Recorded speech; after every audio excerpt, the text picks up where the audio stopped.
पुरुषोत्तमम जीवन पथ YouTube channel में आप सबका जय गुरु। ये यूट्यूब चैनल जीवन को एक नया पथ दिखाते हैं। यूट्यूब चैनल परम दयाल चिची ठाकुर जी के जो दर्शन हैं उस दर्शन को जन जन तक पहुंचाता है। ये चैनल ठाकुर जी के जो दर्शन की मूल बात जो थीम है उसी को बताने का प्रयास करता है। ये चैनल वास्तविक मूल्यबोध को बताने का प्रयास किया जाता है। ये चैनल किस तरह से एक साधारण मनुष्य असाधारण बन सकते हैं, इस तरह से अनेकों बात को लेकर के आप लोगों के बीच प्रत्येक दिन मैं आने का प्रयास करता हूं और आप लोगों तक ठाकुर जी के द्वारा बताए गए उनके जो विचार है, भक्त लोगों के साथ जो वार्तालाप है, उसमें से कुछ बातें जो मैं समझा हूं, हो सकता है मेरा समझना गलत हो, मैं उसको आप लोगों तक पहुंचाने का प्रयास करता हूं और मैं आप लोगों से सुझाव का प्रार्थना करता हूं। कहीं पर कोई बातें जो हम आप लोगों तक पहुंचा रहे हैं वो उसमें से अगर कुछ लगे कि इसमें और कुछ करना चाहिए, वो सजेशन भी आप हमें दे सकते हैं, वो स्वीकार्य है। मूल बात परम दयाल चिची ठाकुर जी कहते हैं, हाथ दिए हैं प्रभु की कार्य करने के लिए, आंख दिए हैं जगत को देखने के लिए और उस जगत के हर वस्तु के अंदर जो जगत पिता है, जो विश्वकर्मा है, उसी के दर्शन के लिए, और जगत के हर वस्तु के अंदर उस प्रभु के दर्शन के लिए।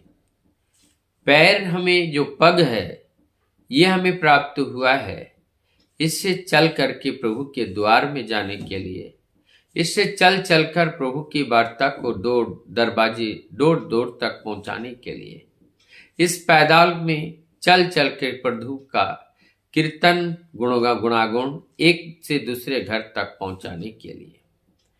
और हमारे भारतवर्ष में निष्ठा जो वस्तु है इसका तो बहुत मात्रा में देखने को मिलता है।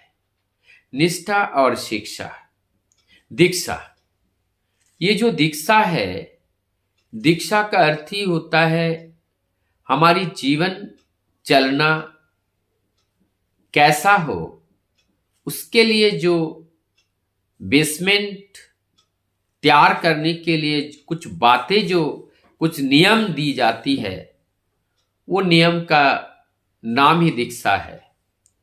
उसी नियम अनुवर्ती होकर के इस जीवन को चलाना, और इस नियम अनुवर्ती के मूल में है सत्ता संरक्षण बुद्धि, और इस सत्ता संरक्षण बुद्धि से सत्य के गति के साथ गतिमान होकर के चलना। और इसके लिए शिक्षा व्यवस्था, जो आज की शिक्षा व्यवस्था है, यहाँ पर हमारे परम श्रद्धा साहित्यविद जनार्दन मुखोपाध्याय दा बैठे हुए हैं। जनार्दन दा ठाकुर जी से प्रश्न पूछते हैं, आज काल का जो शिक्षा है, क्या ये शिक्षा पद्धति ठीक है, या आपके अनुसार शिक्षा पद्धति कैसे होना चाहिए? तो इसमें ठाकुर जी कहते हैं, आज जो शिक्षा पद्धति है, matriculation, inter, graduation, post graduation, degree की व्यवस्थाएं हैं, यहाँ पर डिग्री दी जाती है।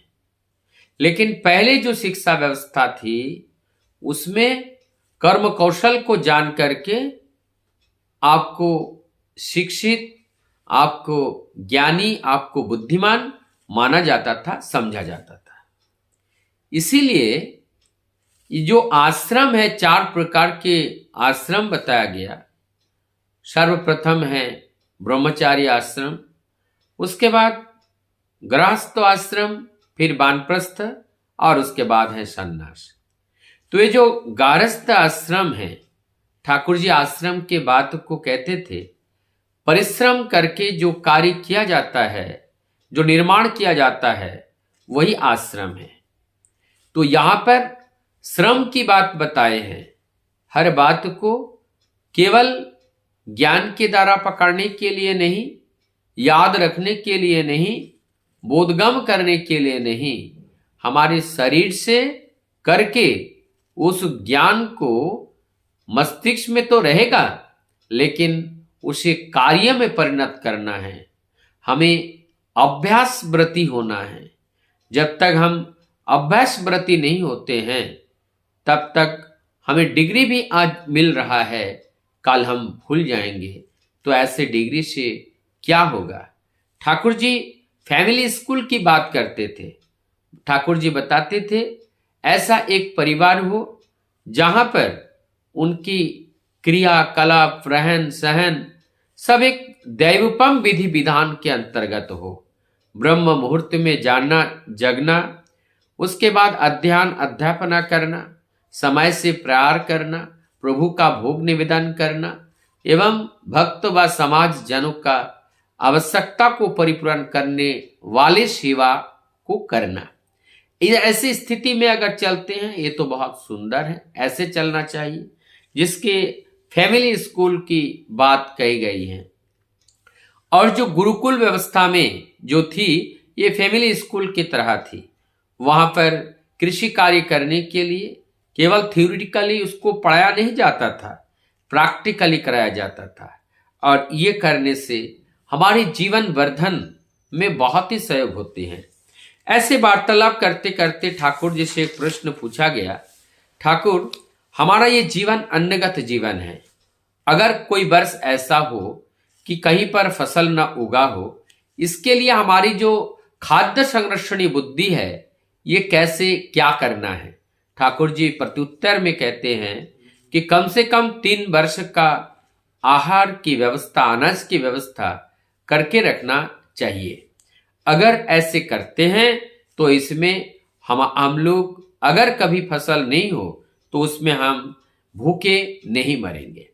ऐसे अनेकों बात एटम बम के बारे में बात करते हुए ठाकुर जी से पूछा गया, ठाकुर ये जो एटम बम हो रहा है, इससे क्या दुनिया का विकास होगा?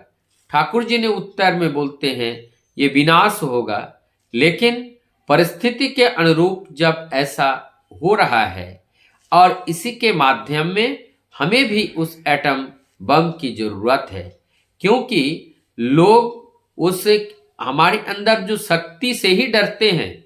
अगर शक्ति नहीं है तो वो नहीं डरेगा, वो हमें मार डालेगा। इसीलिए आत्मरक्षा के लिए भी ये जरूरत है।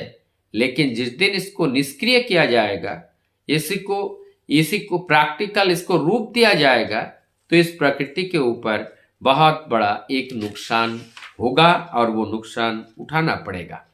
इस तरह से वार्तालाप करते हुए ठाकुर जी से एक प्रश्न और पूछते हुए कहते हैं, ठाकुर जी ये जो वेजिटेरियन है और नॉन वेजिटेरियन है, मीट मछली अंडे प्याज लहसुन खाने वाले और मीट मछली प्याज लहसुन अंडे ना खाने वाले, इसमें से कौन सा अच्छा है? परमदयाल से ठाकुर जी कहते हैं वैज्ञानिक दृष्टिकोण से देखा जाता है, वेजिटेरियन जो होते हैं ये दीर्घजीवी के साथ साथ इनकी बुढ़ापा में भी धीरे धीरे आती हैं। फास्ट एजिंग प्रोसेस नहीं होता है। वेजिटेरियन लोगों को स्लो एजिंग प्रोसेस होते हैं, लेकिन नॉनवेज के लिए ये बहुत प्रोग्रेसिव होता है व बहुत तेजी से फास्टली जो है ये एजिंग प्रोसेस को पकड़ लेता है।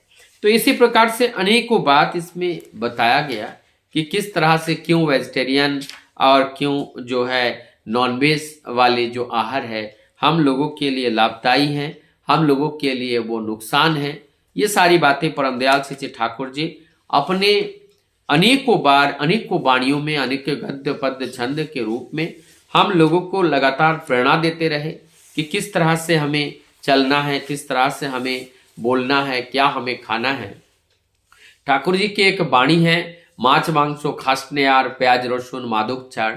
ये तो मुझे लगता है बहुत ही महत्वपूर्ण ये वाणी है कि जो मीट मछली प्याज लहसुन और जो मादक द्रव्य शराब है, गुटखा है, और जो चाय कॉफी, मादक द्रव्य मैं इसको क्यों कह रहा हूं, और आज के दृष्टिकोण से बहुत ज्यादा मोबाइल का सेवन करना अर्थात मोबाइल को देखना और जो अनर्थ का चर्चा करना, ये भी एक मादक द्रव्य के प्रभाव से कम नहीं है। तो ऐसे वस्तुओं से अपने आप को दूरी बना के रखना है। ऐसा करने में हम अगर सक्षम होते हैं, निश्चित रूप से हम अपने जीवन में सफलता की ओर जाते हैं। एक व्यक्ति के जीवन की सफलता वहां पर दिखाई पड़ता है कि उनकी वास्तविक जीवन कितना आध्यात्मिक और सत्य को लेकर के व्यस्त हैं। उन्होंने अपने व्यस्तता भरी जीवन में समाज के लिए परोपकार का कार्य कितने कर पाए हैं।